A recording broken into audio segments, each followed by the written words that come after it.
मित्रों, विभूति का दुरुपयोग न हो।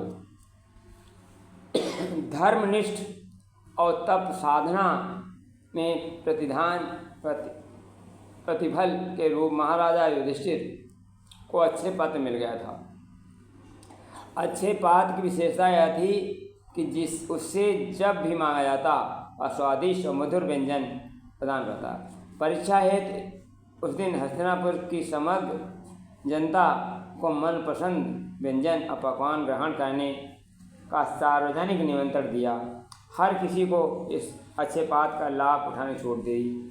अच्छे पात्र अपने ढंग से प्रयुक्त होता रहा तो सब ठीक ठीक चलता रहा, लेकिन युधिष्ठिर के को दंभ होने लगा कि मुझे जैसा कोई दानी नहीं है।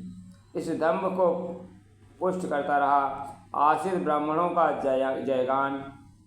एक आध व्यक्ति ही किसी प्रशंसा करने लगे तो मनुष्य का भाल गर्व से होने लगता है। फिर वहाँ तो समाज के 16,000 प्रबुद्ध व्यक्ति युधिष्ठिर का यशोगान करते थे।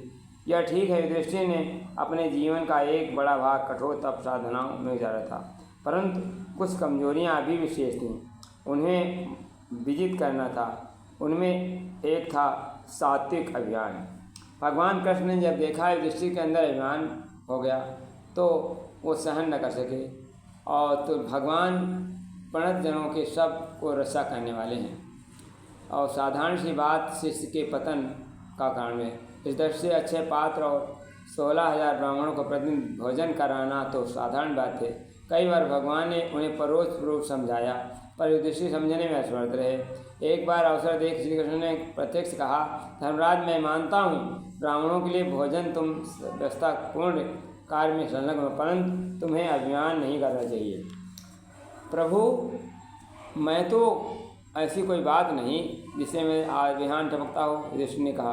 अभिमान बातों से नहीं क्रियाओं से व्यक्त करता है। भगवान ने कहा। युधिष्ठिर को लेकर महाराज बलि के पास पहुँचे। बलि को युधिष्ठिर का परिचय देते हुए कहा, दैत्यराज, ये हैं पांडवों के अग्रज महादानी युधिष्ठिर।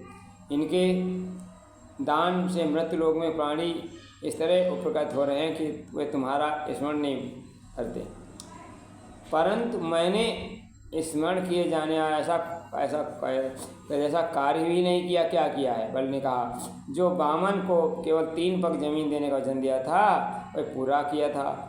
अब यह बात अलग है कि वह वामन विराट बन गए। महाराज बलि, तुमने सब कुछ खोकर भी अपना वचन पूरा किया, इसलिए तुम्हारी ख्याति अमर है। धर्मराज की कीर्ति भी तुम्हारे यश की होड़ कर रही है। तुम दोनों पुण्यात्माओं का मिलना निश्चय सौभाग्य। बल ने युधिष्ठिर को कि कोई पुण्यगाथा सुनाने के लिए भगवान से कहा। भगवान ने कृष्ण ने उनके पूर्व जीवन के संपूर्ण विवरण बताया और अक्षय पाद में 16,000 ब्राह्मणों को भोजन कराने के नियम परंपरा का उल्लेख किया। युधिष्ठिर के चेहरे पर दर्द भरी मुस्कान सब विलुप्त हो गई।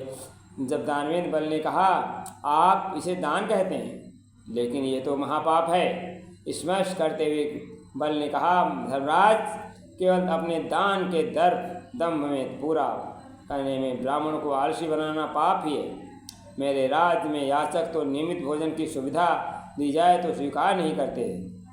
युधिष्ठिर का मत छूर हो गया। वे चूक धर्मावतार थे, सही उसी रूप में पूर्ण प्रसाद विनम्रता लगे। अतः हमें अभिमान से दूर रहना चाहिए। इस कहानी से शिक्षा मिलती है और उसका पालन करना चाहिए।